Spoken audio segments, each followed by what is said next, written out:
Eh bien, bonjour tout le monde, on se retrouve aujourd'hui pour un QCM en mathématiques financières. Donc vous avez bien sûr dans la description de la vidéo juste en dessous un lien qui va vous rediriger vers l'énoncé de ce QCM. Je me suis dit pourquoi pas un petit QCM, ça change d'habitude de faire des exercices, voilà, première question, deuxième question, troisième question. Ça permet, ça change la forme et ça change aussi, ça modifie un petit peu la réflexion qu'on peut avoir sur certains cas. Donc on va parler d'intérêts composés. Normalement, si vous avez donc le QCM sous les yeux, vous avez une petite note en bas de la page. Tous les intérêts sont considérés comme composés. Okay, donc on ne travaille pas en intérêt simple, uniquement en intérêt composé dans ce QCM. Et donc si c'est bon pour vous, hein, si vous avez mis sur pause, si vous l'avez fait par vous-même, eh bien on y va pour la correction. Alors qu'est-ce qu'on nous dit? On nous dit, alors bien sûr je le dis tout de suite d'avance pour éviter de me répéter à chaque question du QCM, il est bon en mathématiques financières de s'aider d'un croquis hein, pour contextualiser les événements hein, qui se déroulent. Alors, un épargnant a placé pendant 4 ans une somme grand S. Alors, donc, on place une somme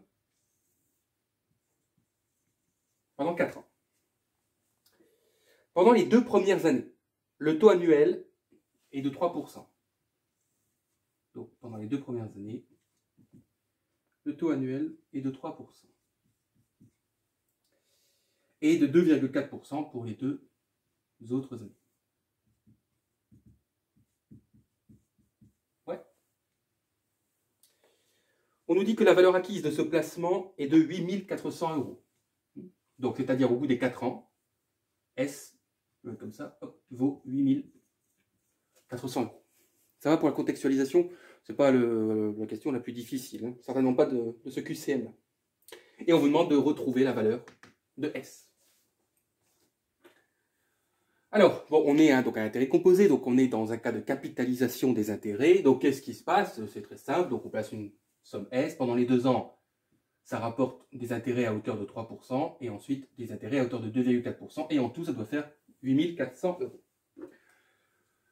Je vous rappelle les formules. La formule de la valeur acquise. Donc, la valeur acquise, je rappelle aussi que c'est la valeur future. Hein. On peut la noter hop, comme ça, hein, VF, voilà. Valeur acquise, c'est le capital facteur de 1 plus i à la puissance t. Certains mettent puissance n, c'est pas du tout gênant, c'est la même chose, hein, c'est la même formule. D'ailleurs, dans la description, vous avez un tableau de formules mathématiques. Je l'avais fait pour une autre vidéo, donc du coup, maintenant, je la mets dans toutes les vidéos de mathématiques financières, où c'est un récapitulatif de toutes les formules de valeur actuelle et de valeur acquise. Et donc, la valeur actuelle, c'est-à-dire la valeur passée, ou la valeur présente aussi. Du coup, c'est la valeur future divisée par 1 plus i à la puissance t. Ouais. L'une des deux formules se déduit de l'autre en fait. Hein. Si la valeur future, c'est le capital facteur de 1 plus i puissance t, c'est-à-dire que la valeur actuelle, qui est considérée comme le capital ici, hein, c'est la valeur future divisée par 1 plus i puissance t. Normalement, j'espère qu'en regardant cette vidéo, vous connaissez au moins ces formules. Donc, ça veut donc dire que si S, je le capitalise, j'obtiens 8 400 €. Donc, S, facteur donc de 1 plus I, donc pendant les 2 premières années, donc 1 plus 3%, ouais. Donc, au carré. Ok, alors attendez, hein, pour comprendre une chose. Cette valeur-là, elle est où sur le croquis? Si je fais ça, S, facteur de 1 plus 0,03 au carré. Eh bien oui, on atterrit ici. Ok, donc on est pile poil ici pour le moment. Et qu'est-ce que je dois faire avec cette valeur? Je dois encore la capitaliser pendant 2 ans, mais avec ce taux d'intérêt. Eh bien, je vais la capitaliser. Donc 1 plus 0,024 pendant 2 ans. Et cette capitalisation totale doit faire 8 400. Ça va?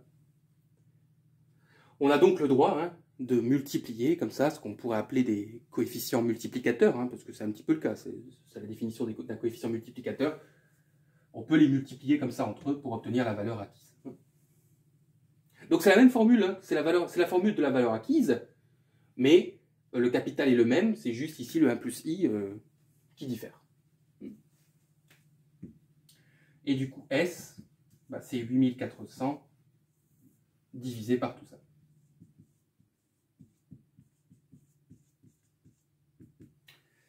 Et vous allez trouver 7551. Donc c'est la réponse A ici. Ouais.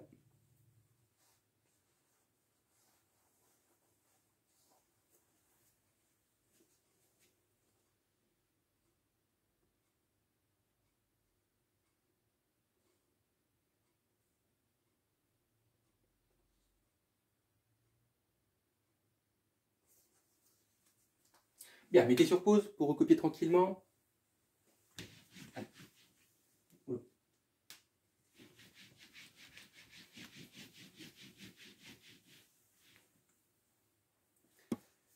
Bien, question suivante.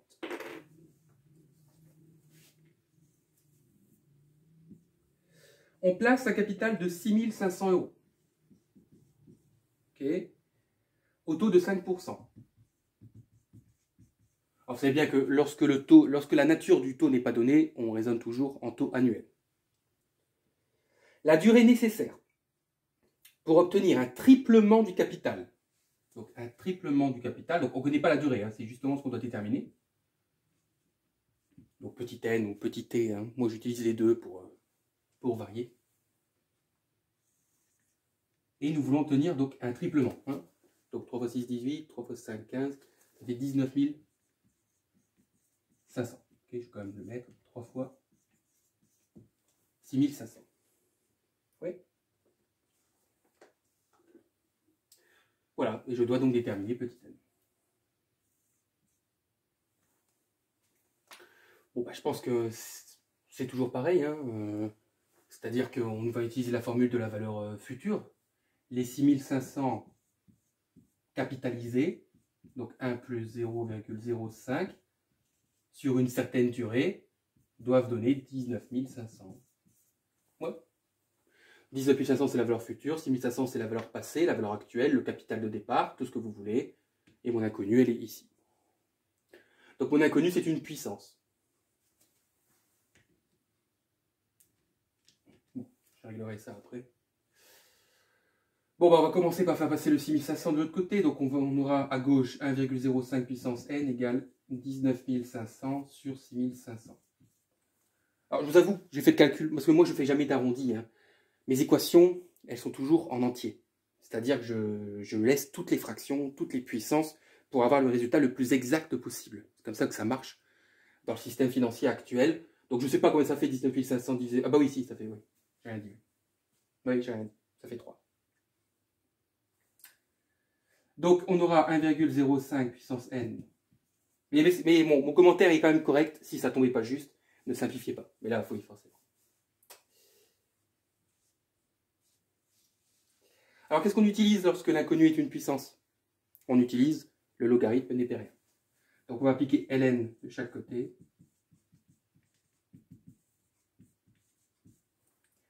Pourquoi? Bien parce que ln de a puissance n, c'est n fois ln de a. Autrement dit, la puissance n'a plus sa nature, ne conserve plus sa nature de puissance. La puissance redevient une simple constante multiplicative. Donc ça fait n fois ln de 1,05.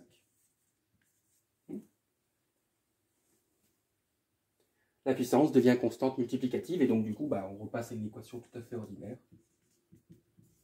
N égale ln de 3 sur ln de 1,05. Et ça fait tout pile, tout rond. 22,5. Sur 22,5 ans. 22,5 années.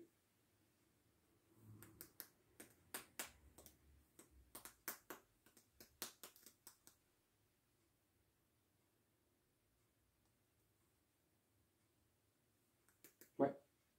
Mais nous, dans les réponses proposées, on veut au mois près. Bah, 22,5 ans, c'est 22 années. Plus 0,5 années. C'est vrai ça? Ouais. Donc 22 ans plus 0,5 ans. Et 0,5 ans, c'est la moitié d'une année. Et la moitié d'une année, ça fait 6 mois. Voilà, donc ça tombe tout rond, hein. Il n'y a pas d'histoire de jour. C'est 22 ans et 6 mois.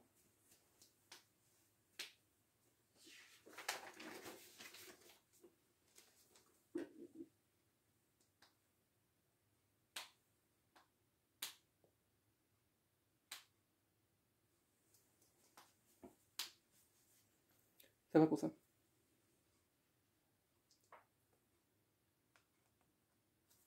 Bien, mettez sur pause.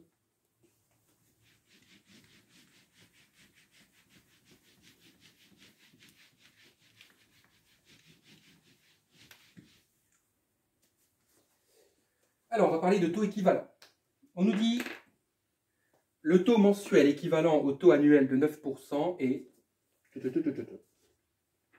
Donc, on cherche un taux mensuel qui est équivalent à un taux annuel de 9%.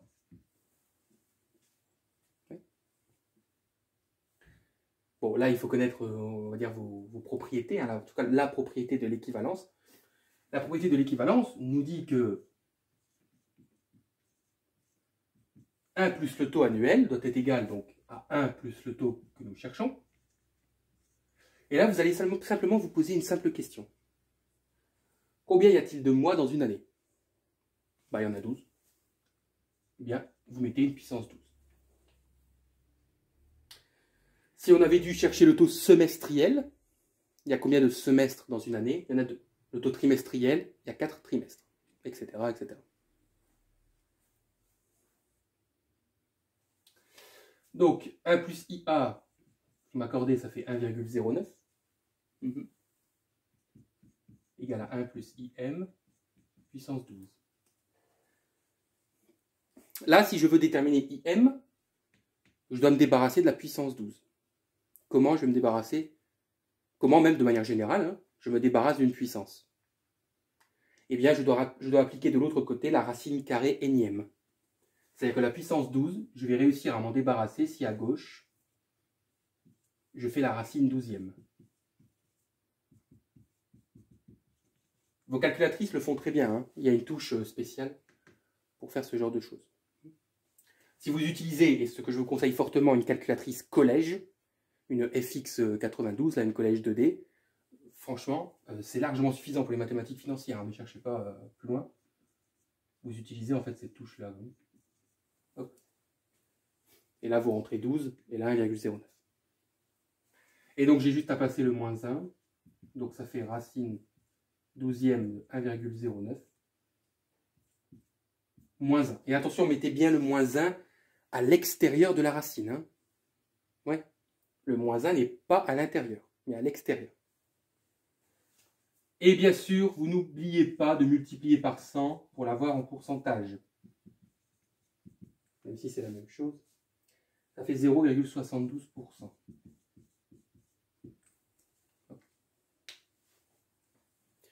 Vous, sur vos calculatrices, vous allez voir afficher à la fin de la ligne un E à l'envers avec moins 0,3. Vous multipliez par 100 et vous tombez bien sur 0,72%. Voilà, voilà.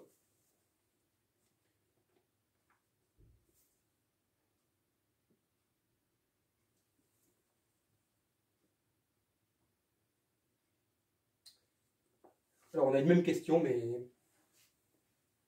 avec les trimestres et les semestres. Donc, mettez sur pause.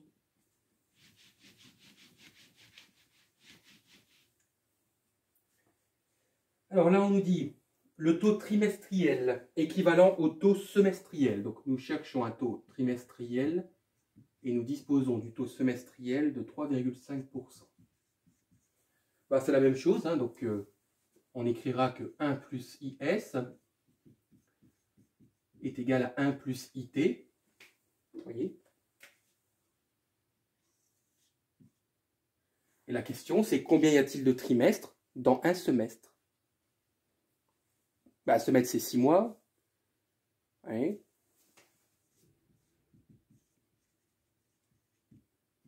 Et un trimestre, c'est 3 mois. Donc, j'ai combien de trimestres dans un semestre? J'en ai 2.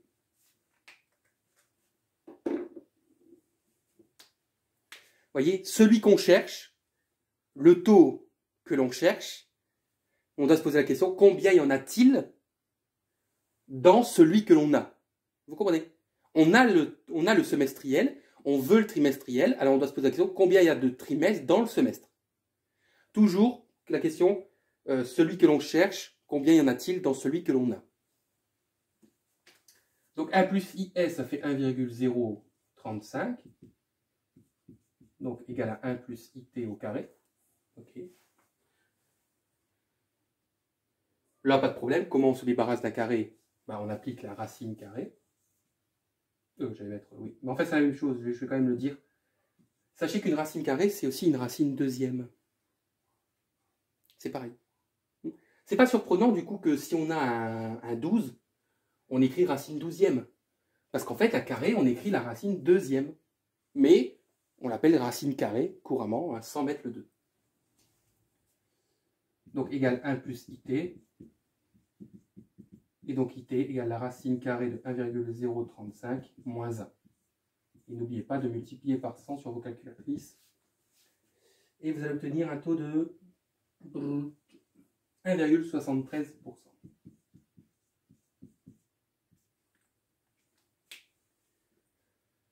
1,73%. L'équivalence, c'est ça. Hein. C'est pas plus que ça. Ça se résume à ça. Hein. Si vous savez résoudre des équations comme ça, c'est bon, vous maîtrisez les taux équivalents. Ne parlons même pas des taux proportionnels. C'est tellement bien plus facile. Il suffit juste de diviser.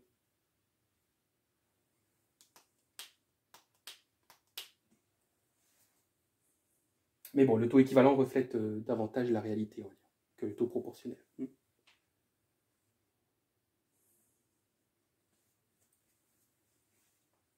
Disons que le taux proportionnel est un taux qu'on pourrait qualifier d'approximatif.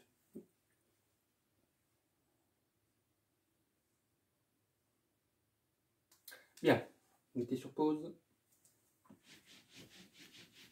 Allez, ce sont les deux dernières questions qui vont être, on va dire, un petit peu plus intéressantes.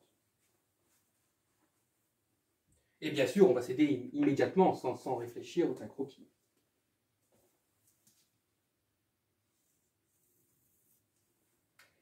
Alors, qu'est-ce qu'on nous dit? Le 15 janvier 2019, M. X a placé donc dans une banque 15 000 euros. Donc le 15 janvier 2019, il place 15 000 euros. Okay. Le 15 janvier 2021,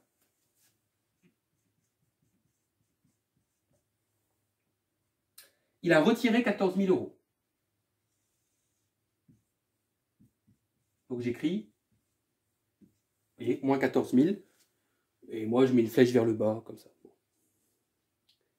Il a retiré, attention.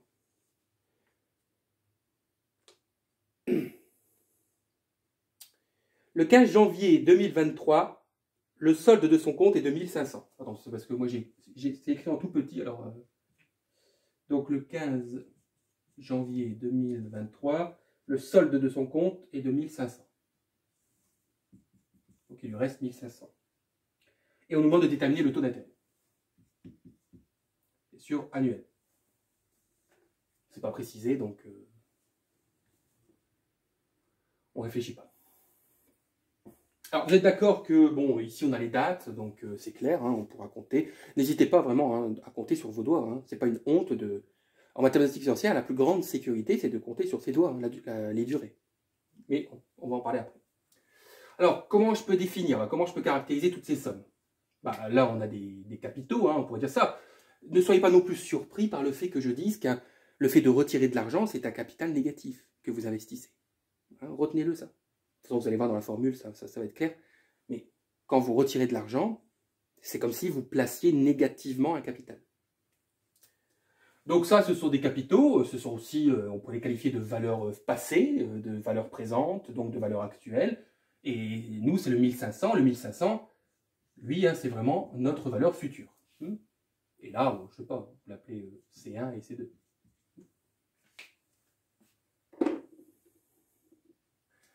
Ça veut donc dire que l'acquisition, hein, donc valeur acquise, l'acquisition de tout ça, des deux sommes, doit donner 1500 euros en 2023. Ouais. Bah, on y va. Appliquons la formule de la valeur acquise. Les 15 000, ils sont capitalisés pendant combien d'années? Donc regardez bien. Hein. Donc, on est au 15 janvier 2019. Donc un an, on sera en 2020. Le 15 janvier 2020, 2021, 2022, 2023. 4. Donc facteur, j'applique la formule. Hein. Donc de 1 plus i puissance 4. Je capitalise les 15 000 pendant 4 années.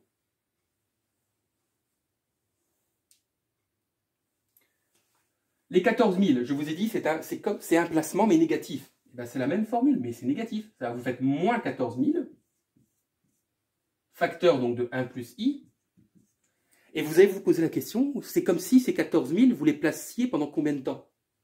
Ben, de 15 janvier 2021, donc 15 janvier 2022, 15 janvier 2023. 2 ans. Voilà. Les 14 000, c'est la même formule, c'est la formule de la valeur acquise, mais on le considère comme un placement négatif. Et bien tout ça, ça doit donner 1500.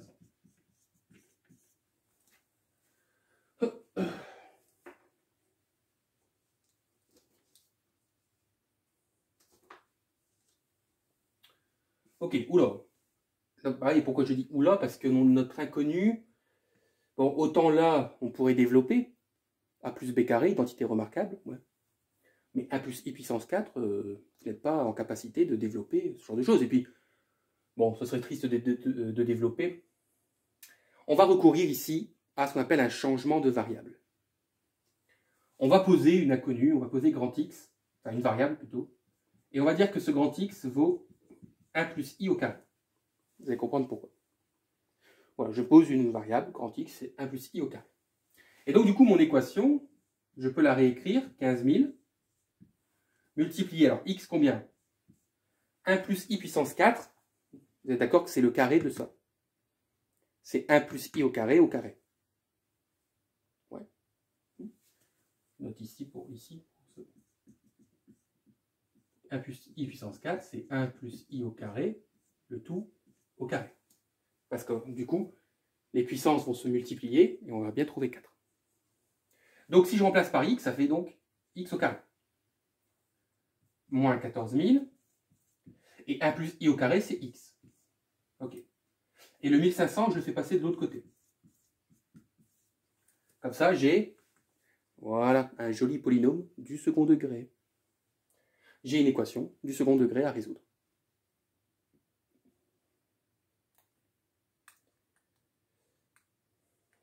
Attends, je vais juste chercher les valeurs. Ne bougez pas pendant que vous recopiez.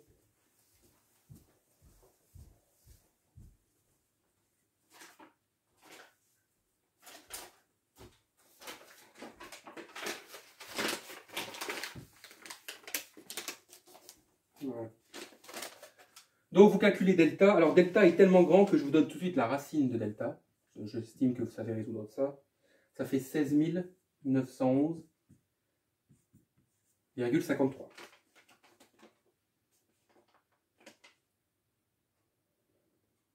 Ok. Alors du coup, vous allez me dire, il y a deux solutions. Oui, mais il y en a une qui est négative. Alors est-ce que ça pose problème? La solution négative? Bah un petit peu, hein, parce que bon, il y a deux manières de l'appréhender. Soit vous vous dites, bah, on doit chercher petit i, c'est un taux d'intérêt. Si on commence à vouloir chercher la valeur de petit i en prenant des valeurs négatives, c'est pas top. Moi, je pense pas qu'on va y arriver. La deuxième raison plus fondamentale, c'est qu'un grand X négatif, ça veut dire que vous faites d'un carré un nombre négatif. Et ça, c'est d'une absurdité dans le plan des réels. Donc, bien sûr, vous ne prenez pas la solution négative, vous ne prenez que la solution positive. Hein. Donc, bien sûr, la solution positive, ce sera moins b plus racine de delta sur 2a. Hein. Et ça fera 1,03. Laissez le maximum de chiffres après la virgule pour être le plus précis. Donc 1,03038. Attendez, ça, c'est pas mon taux d'intérêt, hein, j'ai pas fini. Vous comprenez hein, pourquoi on ne prend pas le négatif? Parce que soit on prend la raison, c'est absurde puisqu'on recherche un taux d'intérêt, soit c'est encore plus absurde mathématiquement, parce qu'un carré n'est jamais négatif. Dans le plan des réels, bien sûr. que je vous vois venir. Vous allez me dire, ouais, mais dans les complexes. Pourquoi c'est pas fini? Bah parce que cette valeur-là, la grand X est égal à ça. C'est 1 plus I au carré. Ça veut donc dire que cette valeur, 1,03038, il faut l'égaliser à 1 plus I au carré. Voilà. Pourquoi c'est pas fini? Ce grand X, c'est 1 plus I au carré. Vous voyez peut-être mieux maintenant pourquoi la solution négative aurait été ridicule. Et du coup, bah, ça, on résout facilement. Il faut que je me débarrasse du carré, qui est à droite. Donc, je vais faire la racine carrée de ça.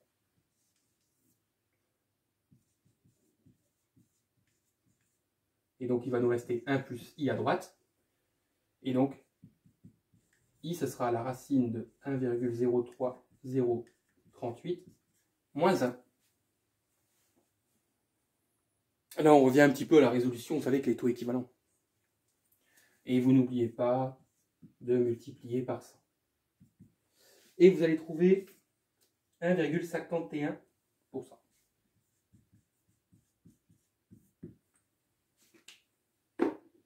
1,51%.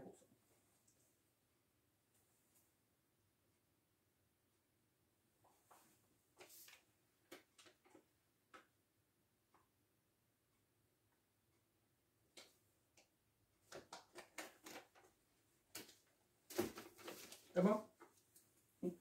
Donc pensez-y, retenez-le. Hein, que... Alors attention, je dis ici le changement de variable ne marche que dans cette configuration-là. C'est-à-dire que on a une puissance 4, on a une puissance 2. Ça aussi, écrivez-le si pour vous c'est pas clair. Mais le changement de variable ne fonctionnera que si vous avez une puissance 4 et une puissance 2. Parce que si vous avez par exemple une puissance 3, bah, je serai incapable de déterminer une équation du second degré. C'est impossible. Je ne pourrais pas avoir quelque chose du style ax carré plus bx plus c si là j'ai une puissance 3 et là une puissance 2. Pareil, si là j'ai une puissance 5 et une puissance 2 ou une puissance 5 et une puissance 6. Bah, bref, vous comprenez? Donc, notez que le changement de variable, cette méthode ne fonctionne que si nous avons du puissance 4 et du puissance 2. C'est tout. C'est la seule possibilité. En gros, on peut même le formaliser. Hein. C'est vrai qu'on peut le formaliser. Analytiquement, hein. On peut dire que allez, on écrira donc grand X égale 1 plus I au carré. Seulement, si on a une équation de la forme C1, facteur de 1 plus I puissance 4, moins C2, facteur de 1 plus I puissance 2, égale, je sais pas moi, égale B. C'est-à-dire égale une constante, égale quelque chose. Le moins, vous pouvez aussi, ça marche aussi si c'était un plus. Voilà, je le dis. Donc, écrivez plus ou moins. Ça marche aussi dans le cas d'un plus. Ce qui est logique, parce que dans le cas d'un plus, ça ne change rien après à l'équation du second degré. Hein. On calcule delta, etc. Voilà, donc ça c'est important.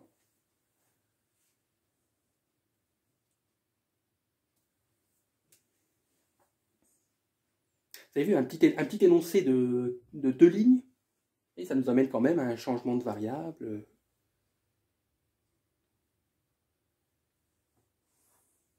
Bien. Vous allez voir avec la dernière, on va s'amuser aussi. Pourquoi? Eh bien parce qu'on nous dit qu'un capital a été placé pendant 10 ans. Réflexe, croquis. Un capital a été placé pendant 10 ans. Pendant les N premières années. Alors on ne sait pas hein, combien il y en a. Bon, je vais écrire ici. Donc, pendant les N premières années, il a été placé au taux annuel de 7%. Okay. Puis au terme de ces N années, le capital ainsi obtenu, donc c'est-à-dire une fois qu'on est à cette date-là, le capital qu'on obtient, lui, est placé au taux annuel de 6% pendant les 10 moins N prochaines années. Bah, ça, c'est logique. Là, il y a, comment dire, il y a 10 ans, je place pendant N années au taux de 7%. Donc, la période qui est ici, il reste combien d'années? Bah, il reste 10 moins N années. Okay, donc là, on a les 10 ans.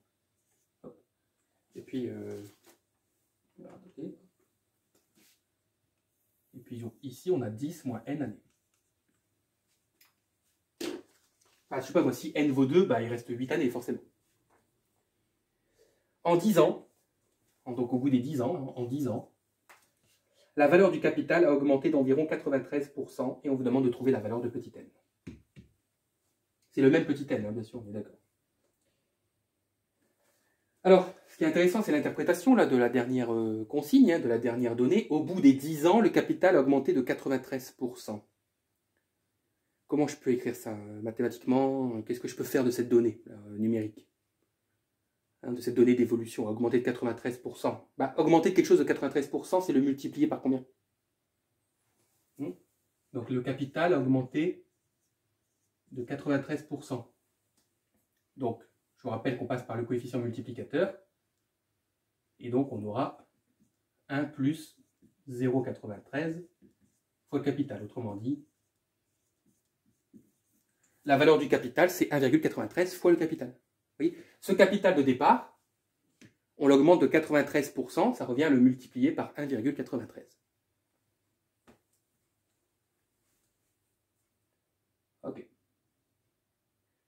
Et alors? Ben, et alors, ce capital, si je cherche sa valeur future, donc c'est-à-dire en 2 étapes, la première étape avec le taux de 7%, ensuite cette valeur, je cherche sa valeur dans les 10 moins n années suivantes, je dois obtenir 1,93C. Donc C, dit autrement, le C capitalisé pendant cette période, puis capitalisé pendant cette période, je dois retomber sur 1,93C. C'est une acquisition, c'est de la capitalisation. Donc ici, je vais bien sûr m'aider de la valeur future. Qu'est-ce que je vais pouvoir dire? Ben, je vais pouvoir dire que le capital, si je capitalise pendant les n premières années, je mets IA1. Parce que comme il y a 2 taux, c'est juste pour ne pas les confondre. Donc IA1. À ça, je dois rajouter la capitalisation pendant les 10 moins n années qui restent. Mais cette capitalisation, elle est faite sur quelle base? Elle est faite sur quelle valeur? Elle est faite sur celle-ci. Ce capital qui est capitalisé pendant les n années, celui-ci, celui-là, là, tout ça, va générer encore des intérêts pendant 10 moins n années.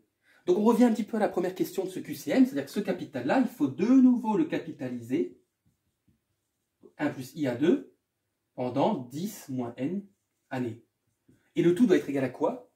Bah, le tout doit être égal à 1,93C. Voilà. Vous comprenez? On a une suite, on pourrait dire ça comme ça, on a une suite de capitalisation. La différence, c'est que la capitalisation, comment dire, il n'y a pas plusieurs capitaux. Il n'y a qu'un seul capital. Bon, il faut trouver petit n. Bon, on connaît pas C, hein. Mais c'est pas très grave, parce que les C vont vite se simplifier. On a ici des produits. Donc, je peux faire passer le C de l'autre côté tranquillement. Donc, il va rester. Donc, je remplace par les valeurs. Hein. Donc, 1,07 puissance n multiplié par 1,06 à la puissance 10 moins n est égal à 1,93C sur C. Et c'est pour ça que ce n'est pas important que l'on donne le capital dans cet exercice, puisque les capitaux vont bien sûr, enfin le capital, hein, les lettres là vont se simplifier. Et donc il va rester 1,07 puissance n multiplié par 1,06 10 moins n égale 1,93. Ok. Comment ça fait? Ça commence. Bon. Ça, faut que ce soit clair. Hein. Là, la suite de capitalisation. Oui, c'est pas compliqué, vous avec le croquis. Hop, j'ai ma petite flèche, je m'arrête là. Et puis là, bah, je reprends pendant 10 moins n années. Alors, comment je vais me débrouiller là pour trouver la valeur de petit n? Voilà, j'efface parce que j'aurai besoin de place pour la suite. On n'a plus besoin du croquis de toute façon. Bah oui, c'est pareil, petit n, c'est notre inconnu, on est d'accord, sauf que petit n, bah, c'est une puissance. Et donc, pour s'en débarrasser de la puissance, on va utiliser le logarithme des périodes. Donc, on va écrire ln de 1,07 puissance n multiplié par 1,06 10 moins n est égal à ln de 1,93. Okay. Propriété des ln, c'est-à-dire que ln de a fois b, c'est ln de a plus ln de b. Vous êtes d'accord avec ça? Donc ça, je peux subdiviser en 2 ln. Je peux dire que c'est ln de 1,07 puissance n plus ln de 1,06 10 moins n. Et le tout est égal à ln de 1,93.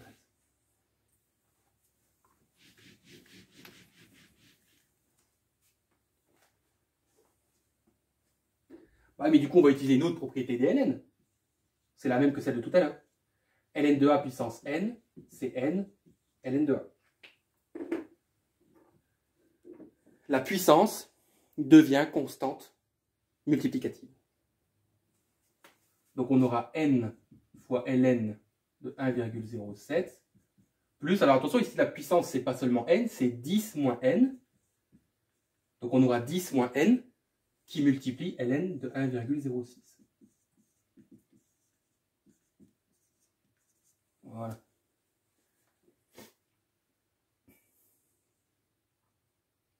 Ok, donc mon inconnu est repassé, comme je l'ai dit, en constante multiplicative. Bon, n, ln 1,07, on va le laisser comme ça pour le moment. Et puis là, on va développer, non? On va faire 10 fois ln 1,06 moins n, ln 1,06 égale ln 1,93. Attention, ne me calculez pas ln 1,07, ln 1,06, ln de 1,93. Vous allez arrondir, après vous allez faire des soustractions, vous allez encore arrondir, vous allez faire des divisions, vous allez encore arrondir, et vous n'obtiendrez pas le résultat exact. Vous allez peut-être en fait tomber dans un des résultats, dans un autre résultat qui est proposé, mais qui n'est pas le bon, à force d'arrondir, d'arrondir, d'arrondir. Donc évitez d'arrondir, s'il vous plaît. Laissez les ln tranquilles comme ça. Bon, bah, je vais regrouper les n. Hein. Il y en a un ici, il y en a un là, donc on va écrire n ln 1,07 moins n ln 1,06, et puis les constantes. Donc le ln 1,93 reste à droite.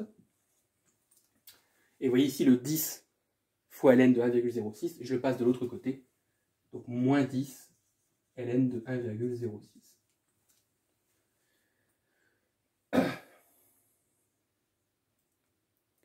On arrive au bout. Ne vous inquiétez pas. N, on peut factoriser par n.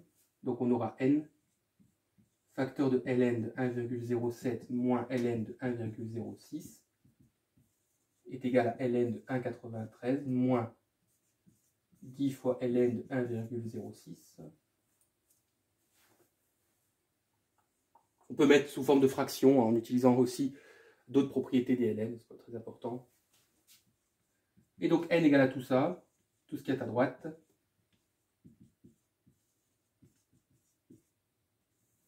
Divisé par la parenthèse de gauche.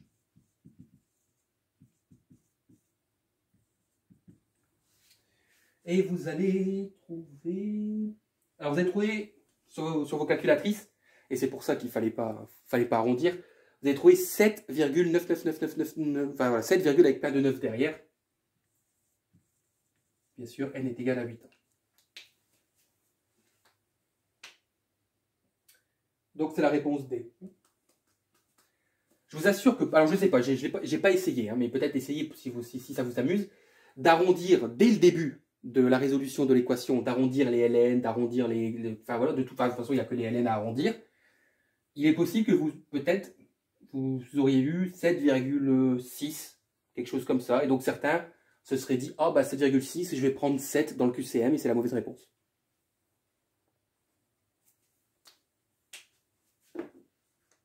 Bon là j'exagère peut-être un tant soit peu, mais c'est pour vraiment vous impacter psychologiquement sur le fait de ne pas arrondir en mathématiques financières.